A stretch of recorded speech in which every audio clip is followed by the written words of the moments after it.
Welcome back to the A Clan a Day podcast, brought to you by bagtownclans.com.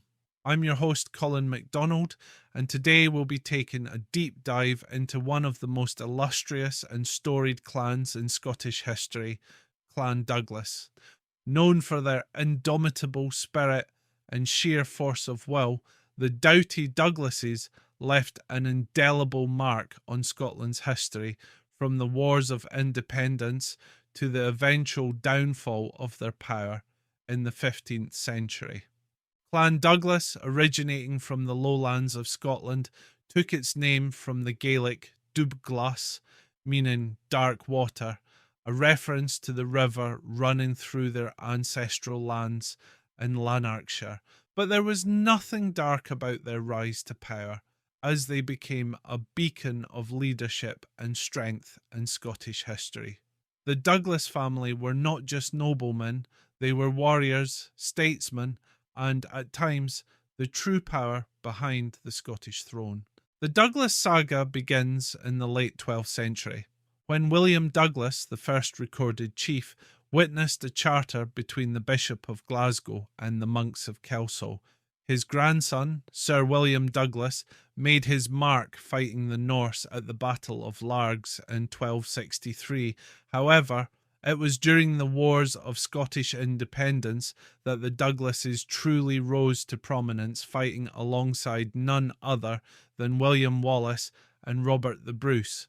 Sir William Douglas the Hardy was a staunch supporter of Scottish independence and governor of Berwick-upon-Tweed when it fell to the English. Captured and imprisoned in the Tower of London, he died in captivity, but his son, Sir James Douglas, would carry forward the family's legacy. James Douglas, known as the Good Sir James, or Black Douglas, was Robert the Bruce's most trusted lieutenant. He was a master of guerrilla warfare, harassing English forces at every turn, and played a pivotal role in the Scots' victory at Bannockburn in 1314. His daring exploits made him a legendary figure, feared and respected by friend and foe alike. In fact, English mothers would tell their children, "The Black Douglas shall not get ye," to frighten them into good behaviour. Sir James's loyalty to Bruce extended beyond death. Fulfilling Bruce's dying wish, Sir James set out to carry the king's heart to the Holy Land. While en route, he was drawn into a battle against the Moors in Spain, where he was killed. His body was returned to Scotland, and Bruce's heart was buried at Melrose Abbey, a fitting tribute to the bond between these two great men. Clan Douglas's power grew exponentially during the 14th and 15th centuries. They secured vast lands across the Scottish borders, Moray, and even France, holding the title of Duke of Touraine for their military service to the French crown. However, with great power came great rivalry. The Douglases often clashed with the Stuart kings, and their ambition sometimes put them at odds with the crown. Perhaps the most famous of these clashes came in the form of the Black Dinner of 1440. The young William Douglas, 6th Earl of Douglas, and his brother were invited to dine with the 10-year-old King James II. As legend has it, a black bull's head, a symbol of death, was placed before them during the meal. The two young men were dragged outside, given a mock trial, and executed. This event, later immortalised in George R.R. Martin's Game of Thrones as inspiration for the infamous Red Wedding, marked the beginning of the end for the Black Douglases.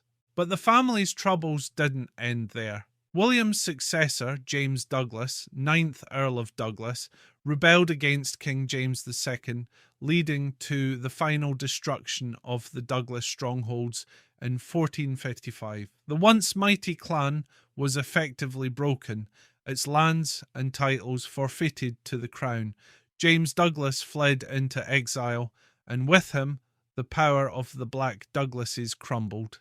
Yet even in defeat, the Douglases refused to disappear entirely. A cadet branch of the family, known as the Red Douglases, continued to wield considerable influence, most notably through the Earls of Angus.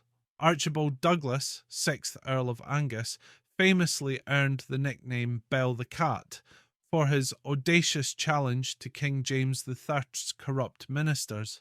The Red Douglases maintained their power well into the 16th and 17th centuries, often embroiled in the turbulent politics of the time.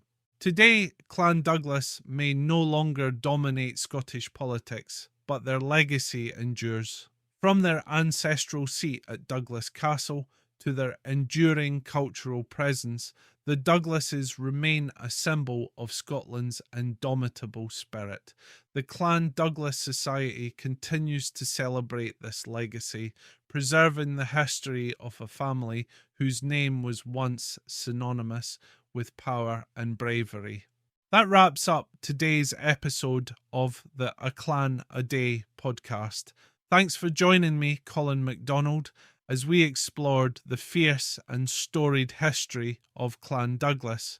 Don't forget to tune in tomorrow for another journey into Scotland's rich past. Until then, as we say in Gaelic, Slant Math.